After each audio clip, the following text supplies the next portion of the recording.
And now, the suspense. Bradie Tennell all but assured herself of a berth on the U.S. women's figure skating team at the Pyeongchang Winter Olympics by winning her first national title Friday night. Skating flawlessly at SAP Center to a dream is a wish your heart makes. She has loved the Cinderella fairy tale since she was 2 years old.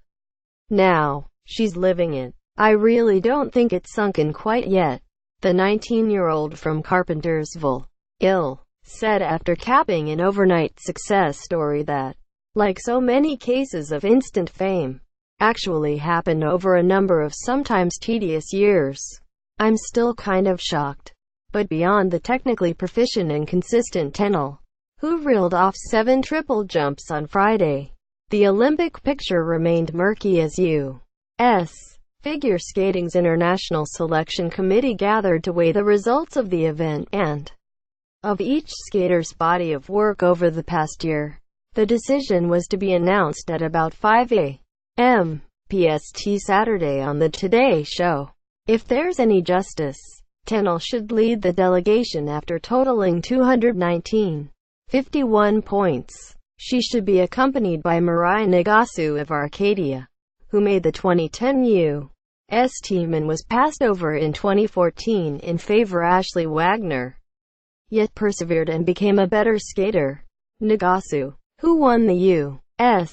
title in 2008 as a sprite of 14, finished second here with 213.84 points, not quite nailing her risky triple axel jump in either of her 2 programs, but still among the few women in the world who have landed it while trying to advance the sport.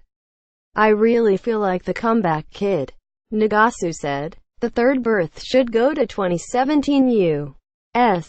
champion Karen Chen, who had negative grades of execution on 4 jumps Friday but fought off an illness to finish third with 198.59 points. I'm proud of myself for fighting and using every inch of strength that I have within me to keep fighting, keep going and keep pushing, said Chen, who consulted with an acupuncturist and sports psychologist to heal her body and her mind. Which brings us to Wagner, a 3-time U.S. champion. The 26-year-old, who trains at Lakewood Ice, finished 4th at the 2014 National Championships but was sent to Sochi instead of Nagasu because of her stronger international resume. Wagner, 4th here with 196.19 points, might not be as lucky again. She contended the judges undermarked her program components' subjective scores of performance, interpretation, skating skills, composition and transitions, and said she deserves an Olympic spot. I'm furious. I'm absolutely furious. I know when I go and I lay it down. And I absolutely left 1 jump on the table, she said, referring to an under-rotated triple Lutz. But for me to put out 2 programs that I did at this competition as solid as I skated and to get these scores, I am furious and I think deservedly so. But she also said, you could always say that I put myself in this spot. And that's true. She changed her long program to music from La La Land about 6 weeks ago. But she didn't out her decision. I delivered something that was solid and something that I'm proud of, she said. I want to be on the Olympic team and I'm really mad that I'm in this position again. Star Andrews of Los Angeles, 16, finished an eye-opening 6th after her performance to her own recording of One Moment in Time earned the 5th best long program score. It was an enthralling moment but not an Olympic one for her, though that may come in time. Earlier in the day, the brother-sister duo of Maya and Alex Shibutani performed a spirited short dance to lead after the first part of the ice dance event. The defending champs earned 82.33 points, followed by Madison Hubble and Zachary Donahue, 79.10, and Madison Chalk and Evan Bates, 77.61. The U.S. can send 3 duos to Pyeongchang. and there's an outside chance one will win a medal. Of the top three here so far, only Hubble and Donahue haven't won a U.S. title. Their hunger to change that is immense. Imagine you've been in a desert without water for how many years have we been together? 6 years.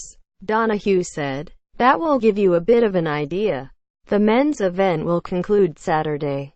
Nathan Chen, who did 2 quadruple jumps to earn 104.45 points in the top-ranked short program, plans to do 5 quads in his long program. He will skate last in the 21-man field. Adam Rippon, second with 96.52 points, has 1 quad planned for his long program. Jason Brown, overscored at 93.23 after under-rotating his triple axel in his short program, also has 1 quad planned and will skate 20th. Caption: The Times Gary Klein and Lindsey Theory preview the Rams' NFC wild card playoff against the Atlanta Falcons.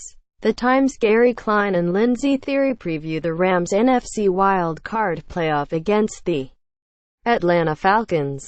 Caption: The Times Gary Klein and Lindsey Theory preview the Rams' NFC wild card playoff against the Atlanta Falcons.